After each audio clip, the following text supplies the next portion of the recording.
Assalamualaikum warahmatullahi wabarakatuh. Halo teman-teman semua. Perkenalkan, nama saya Rahmadin Ula dengan NIM 23108181. Saya mahasiswa dari Universitas Bina Bangsa GXM Pena. Pada kali ini saya ingin menjelaskan tentang teks prosedur. Apa sih teks prosedur itu? Teks prosedur adalah suatu teks yang berisi langkah-langkah aktivitas atau kegiatan untuk menyelesaikan suatu pekerjaan. Teks prosedur ini dibutuhkan sebagai panduan bagi seseorang dalam membuat atau menyusun sesuatu. Apa tujuan teks prosedur? Tujuan teks prosedur adalah memberikan petunjuk bagi pembacanya tentang langkah-langkah secara urut dalam melakukan aktivitas atau menyelesaikan sesuatu. Selain itu, teks prosedur juga memudahkan pembaca untuk mengetahui cara yang benar dalam melakukan sesuatu dan memberikan petunjuk jelas agar mendapatkan hasil yang maksimal. Apa saja ciri-ciri teks prosedur? Yang pertama, menggunakan kalimat perintah atau imperatif. Kedua, terdapat panduan langkah-langkah yang harus dilakukan. Ketiga, menggunakan kata kerja aktif. Keempat, menggunakan konjungsi atau kata penghubung. Kelima, terdapat aturan dalam hal bahan atau kegiatan. Keenam, menggunakan kata keterangan untuk menyatakan kerincian waktu, tempat, dan cara. Yang ketujuh, terdapat isi kegiatan yang dilakukan secara urut. Apa saja struktur teks prosedur? Yang pertama ada judul.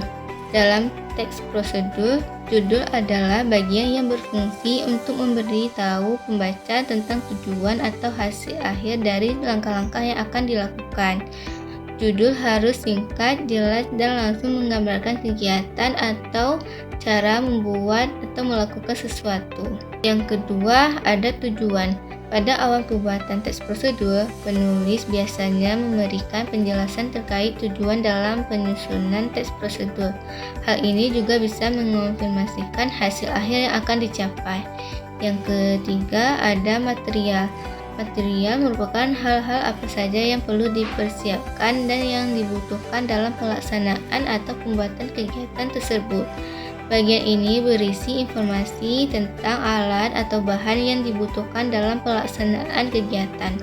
Yang keempat ada langkah-langkah. Bagian ini menjelaskan tentang proses atau tahapan yang harus dilakukan demi mendapatkan hasil maksimal sesuai dengan tujuan dari teks prosedur. Langkah-langkah yang dibuat harus secara berurutan. Selain itu, susunannya harus logis, sistematis, dan mudah dipahami oleh pembaca. Yang kelima, ada penegasan ulang atau kesimpulan. Bagian terakhir ini menjelaskan tentang kesimpulan dari suatu prosedur yang telah dilakukan.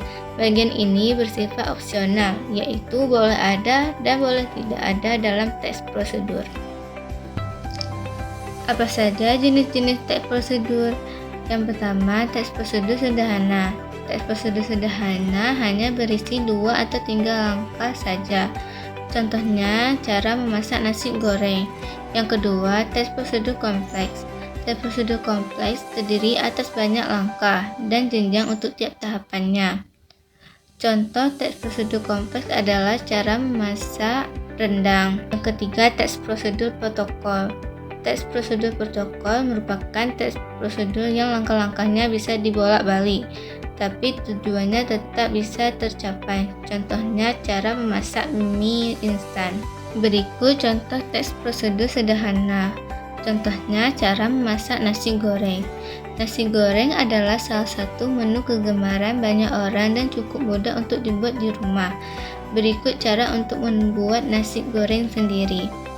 Bahan-bahan yang diperlukan yaitu nasi yang sudah dingin, bawang putih 3 siung, cabai rawit 3 buah, telur 1 butir, bawang merah 3 siung, garam dan penyedap, kecap, minyak goreng, dan daun bawang.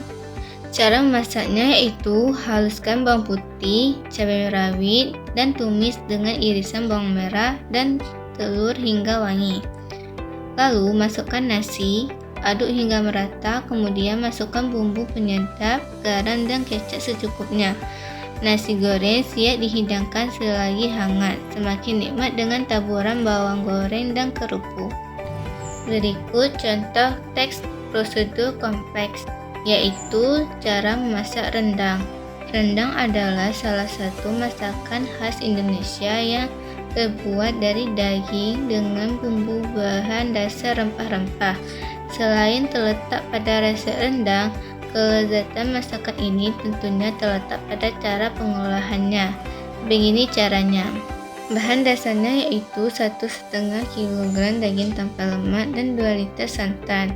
Bumbu penyedapnya yaitu 2 batang daun serai, 2 lembar daun kunyit, asam kladis atau gelugur secukupnya, 4 lembar daun jeruk purut.